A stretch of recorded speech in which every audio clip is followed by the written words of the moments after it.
Hey, what's up, rock stars? It's Rocks with a little bit of talk about what's at the top of the blogs. So let's get to it.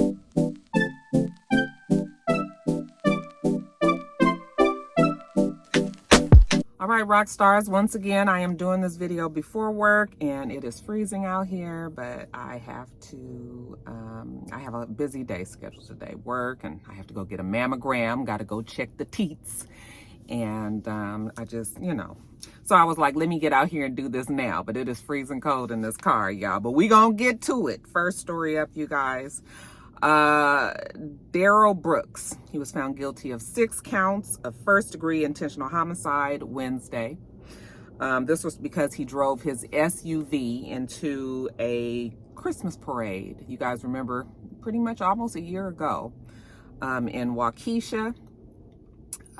He was fresh off he had just recently gotten out of jail. I think they said because of domestic violence issues a couple of weeks beforehand.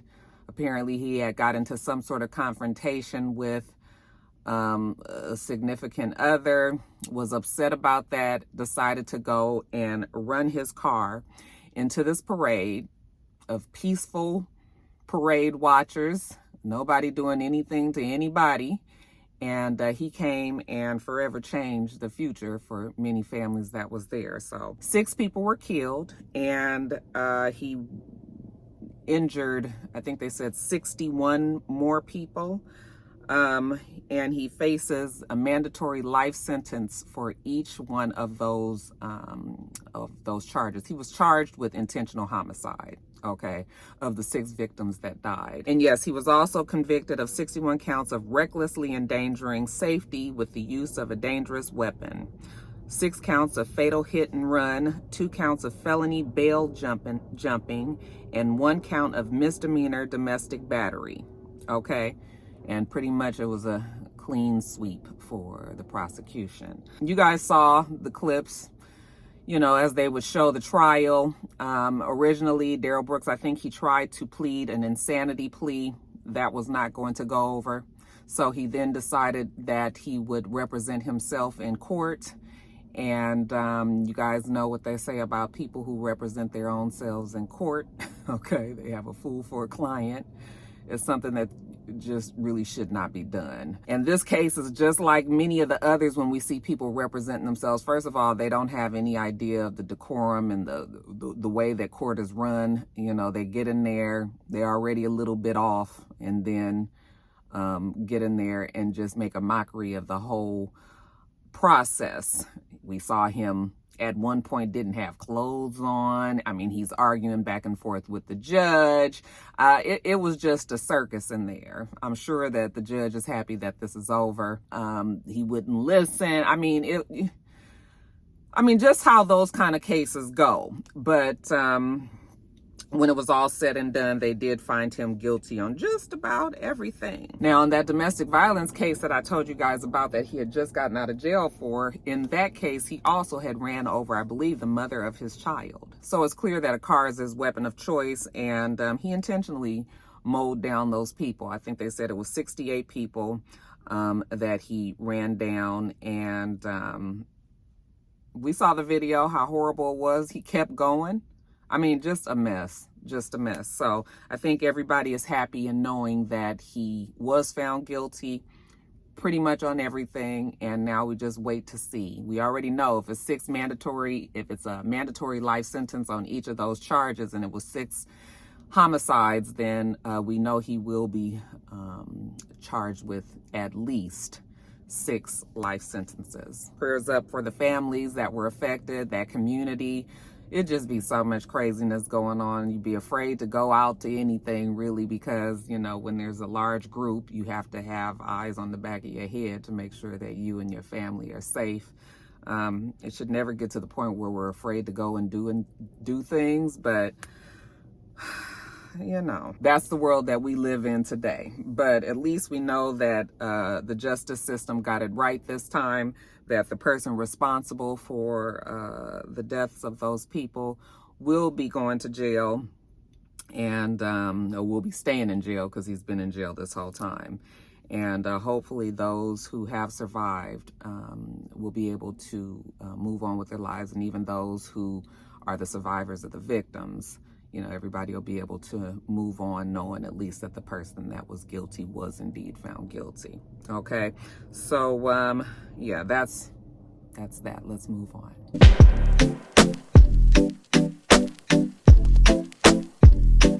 All right, you guys, I might as well get this out the way right now. Nick Cannon, your boy. He has baby number 12 on the way. That's right, you guys. He will be expecting this baby with Alyssa Scott. Now, if that name sounds familiar, that's because he has already had a baby with Alyssa Scott over a year ago. Little baby Zen. You guys remember that name because little baby Zen unfortunately died from he had a condition that he was born with, and he was not able to survive the condition. So he died some months ago. I would say he died maybe about 9 months ago. He was 5 months old, and I know they just recently celebrated his birthday. So yes, it's been about 9 months ago he's passed, and now we find out that Nick Cannon and Alyssa Scott have decided to have another baby together. Okay. Child, Nick is doing the most. I don't even really know what else to say about it at this point. Okay. I mean, he's out there, he's procreating with these women. He has 2 women that are pregnant at the same time right now, which is really kind of disgusting if you really think about it. But I mean, listen, them people, it's clear that everybody is doing what they want to do over there, and they're not listening to anybody that may be trying to tell them that this is not the best situation to get in. Maybe it is the best situation for them, child. I can't even worry about it. But all I know is he has now 2 women pregnant at the same time. 6 baby mamas, I believe, that we are working on now. And, you know, of course, 12 children, this will be baby number 12. That number can change. It'll be either 11 or 12, depending on who has the baby first. And that can change at any moment. You know, it's clear that the women like to be pregnant by Nick Cannon. At least those women do. It's so bizarre to me. Like, I have never heard of anything like this, you know? And I just really wish that I could get into the psyche of Nick Cannon and the women. Who would have ever thought that Nick Cannon from Nickelodeon would turn out to be this way? The man ain't been right ever since he had his podcast and he got in trouble for the anti-Semitic comments. Excuse me. He done went through some things, and it definitely changed his perspective and outlook on some things, I think. So, child, I can't even, that's all I can tell you about that. Baby number 12 is on the way.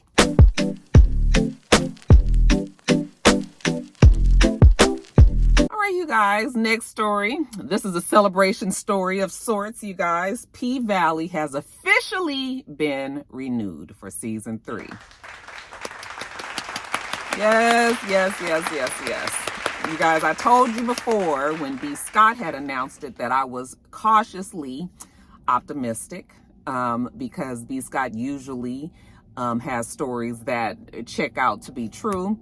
So I kind of felt like it was going to be true, but until I heard it from the horse's mouth, which would have been Katori, or from the network itself, I still wasn't ready to 100%, celebrate. But they did finally announce officially, Katori did also announce it, that season 3 would be coming, and that all of the cast members on the show also announced it. They all dropped the announcement all at the same time, and we were overjoyed. I'm very, very happy. Okay, so that is the good news. The bad news is, well, I mean, it's not bad, but it's not the best.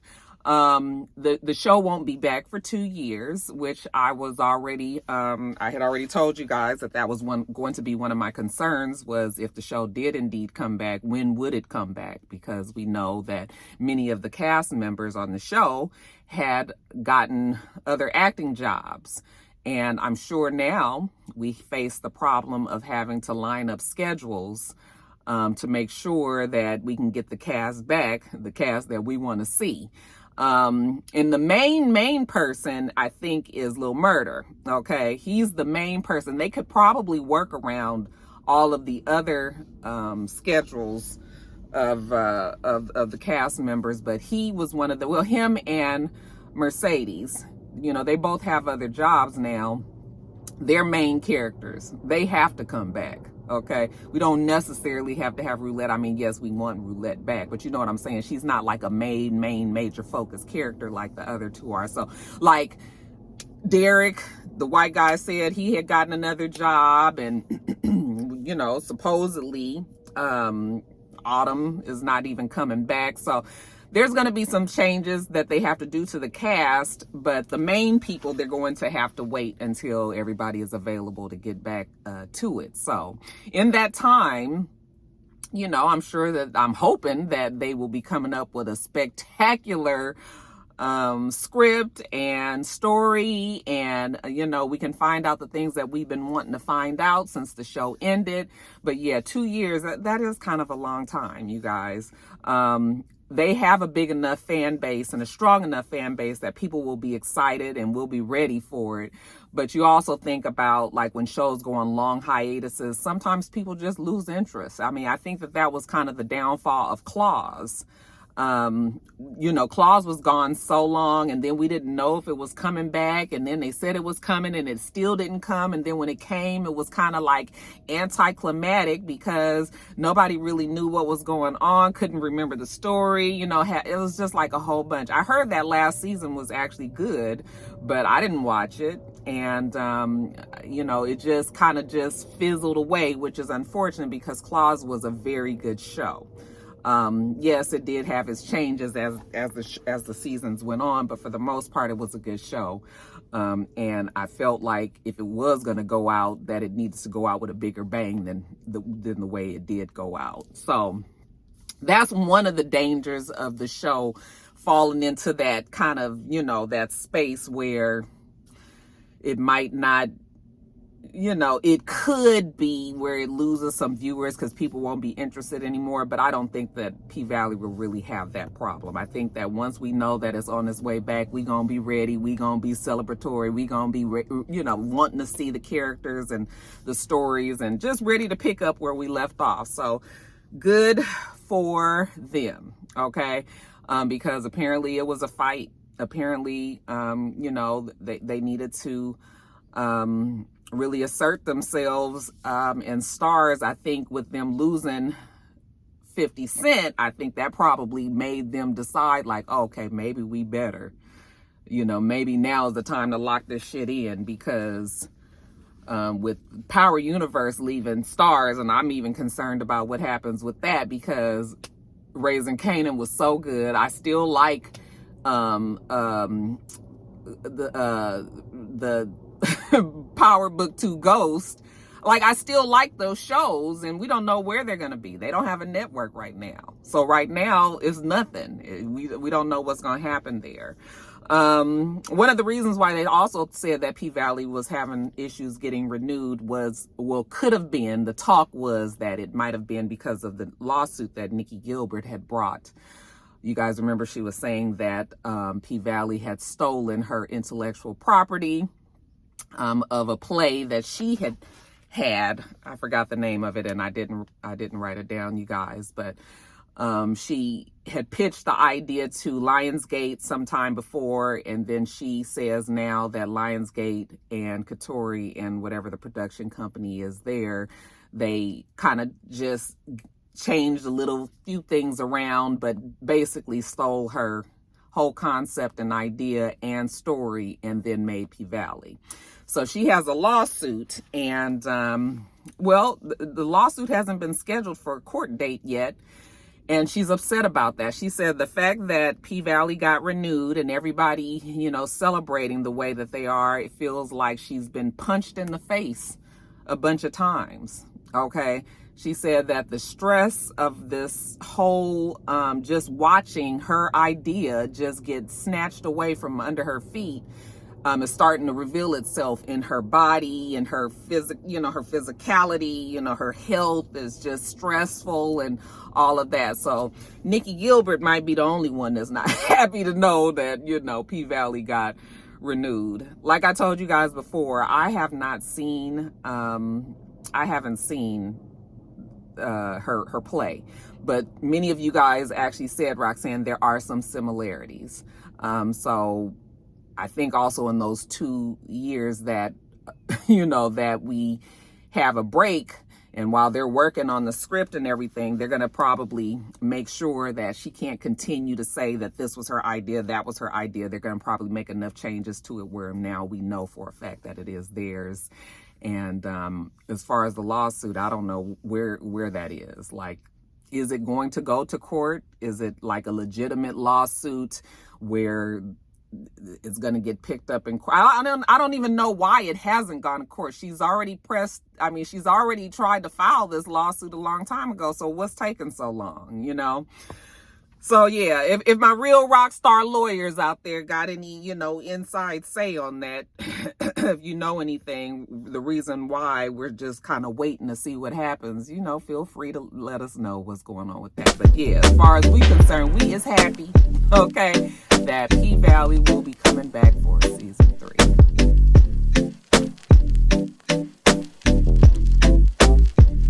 All right, you guys. So next story up.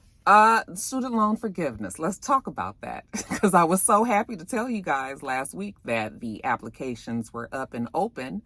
And it seems like they've been halted temporarily. So it seems that the Federal Appeals Court has blocked or issued a stay to consider the appeals that was made by 6 Republican states to abolish the student loan forgiveness altogether. Okay, those states are Nebraska, Missouri, Arkansas, Iowa, Kansas, South Carolina. Okay, they want to abandon this whole idea of student loan forgiveness because they say that something as major as this bill, or whatever you would want to call it, cannot be passed by the federal government without a congressional hearing. This is something that needs to be brought to Congress as far as those 6 states are concerned.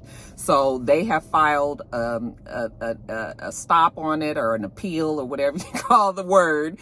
And the Biden administration has until Tuesday to respond and let the appeals court know why it is indeed legal for them to pass such a widely sweeping forgiveness that is going to cost quite a bit of money. And we talking about deep in the billions, okay? They're also complaining that this money is not going to be taxable income, so the states are going to end up losing money because they can't even claim taxes on that. All right? So that is what the situation is now. The Biden administration, I was actually confused. I wasn't even sure if it was a rumor or if this was really truly halted. But yes, it is halted. However, I just got an email from the Biden administration a few days ago saying, make sure that you apply for your student loan forgiveness. And you can still apply for student loan forgiveness. I want to make that clear that the application is still up.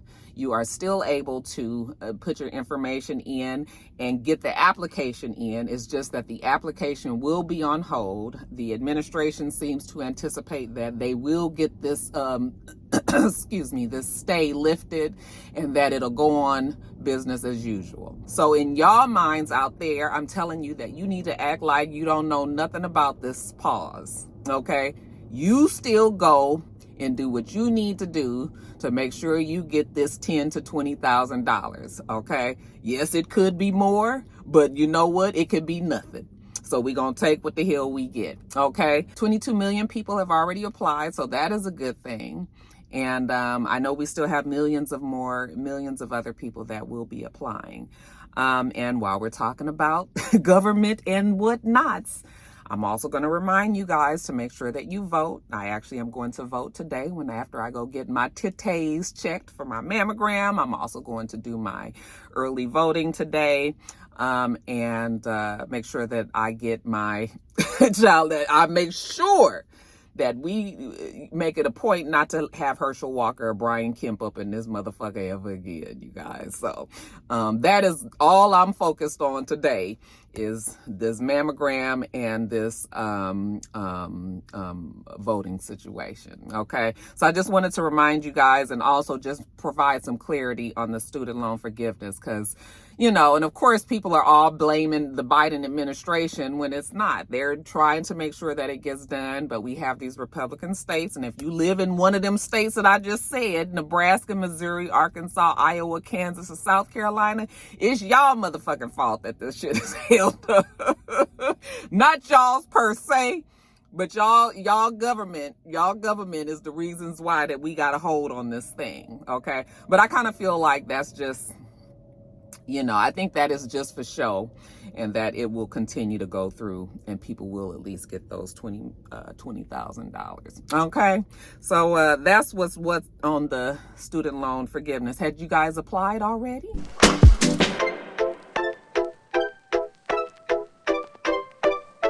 You guys, next story up, let's talk about the Ashanti interview with Angie Martinez. I actually just watched it this morning. I couldn't believe that I was watching these interviews, child, between Ashanti's interview and Nene's interview. I was watching interview. That's just not something that I choose to do regularly, is sit and watch them long ass interviews like that. I still don't be seeing how y'all sit and watch me for like 45 minutes, because I don't think I would watch me for 45 minutes, you guys. So Rocky really appreciate y'all. But anyway, I wanted to make sure that I watched it all, just so I can kind of give you guys my thoughts on it. So Ashanti's interview.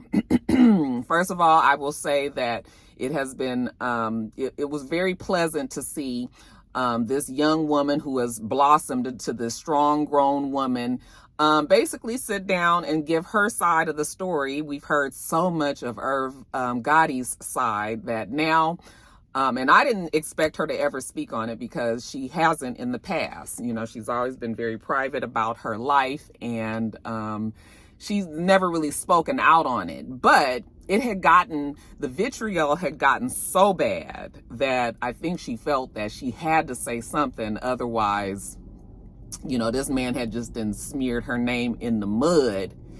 And at some point, you kind of have to take charge and make sure people know what's what exactly. So the interview was very good. First of all, Angie Martinez always does a great job of interviewing people. That is a gift that she has.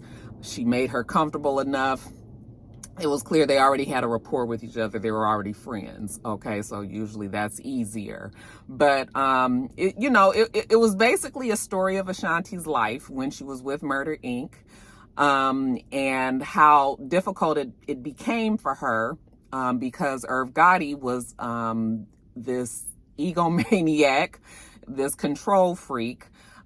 He is this super powerful person over a very large label that was like all over the radio at the time. And he had, what did they call her? The Princess of R&B on his label.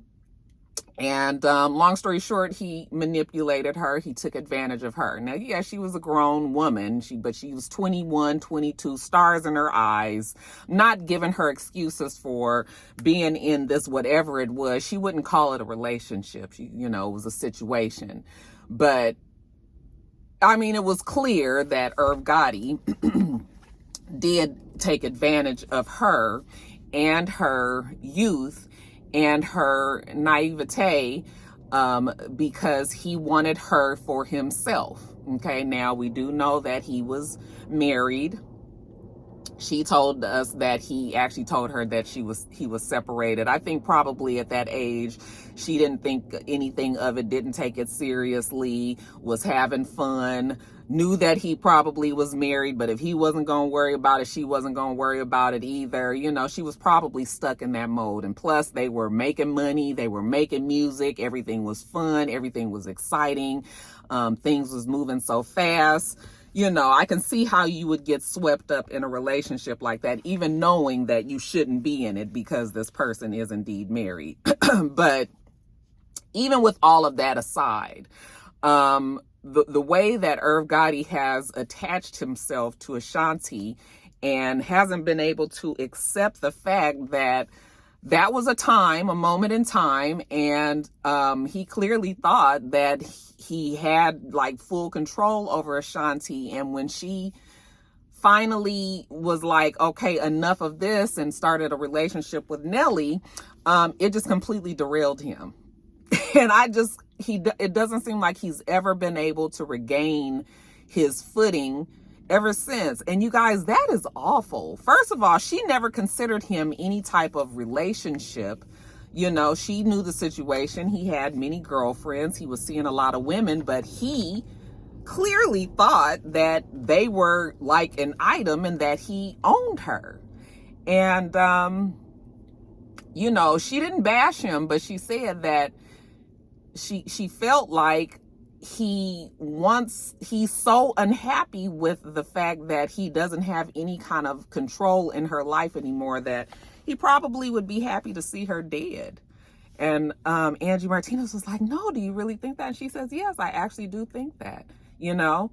But yeah, she talked about the rise, you know, when they were together and when they were making the music, and you know, how he did help her and push her to become a better songwriter and a better performer and all of that. She doesn't feel like he made her, which is clearly what he thinks. But she, you know, she gave him credit where credit was due. And that's why she was just like, I can't understand why he himself has dragged this large label that was such an influence on the community, you know, the hip hop and the music community at that time, that he himself has dragged his own label through the fucking mud. Like, you the one that have destroyed the look of Murder Inc.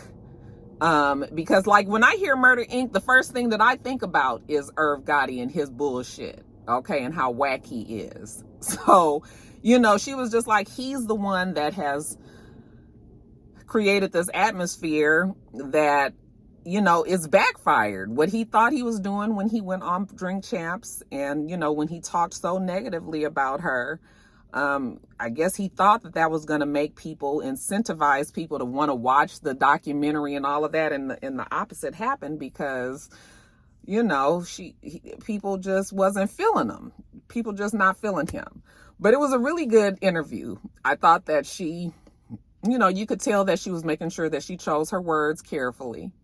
But I don't think that I didn't think that she was lying. Of course, this happened 20 years ago, so your memory is not going to be the same as it was, you know, at the time. But for the most part, I thought it was a very good interview. I thought that Ashanti clearly stated her side, did not try to downplay the fact that they were in a relationship, or in a situationship, I should say. And I think that now that they've gotten away from each other, and now that she's gotten away from him, and can just really fully see the lens, you know, Irv Gotti from the lens that she's looking at now, I mean, it's just clear that something is just off with Irv Gotti. Okay.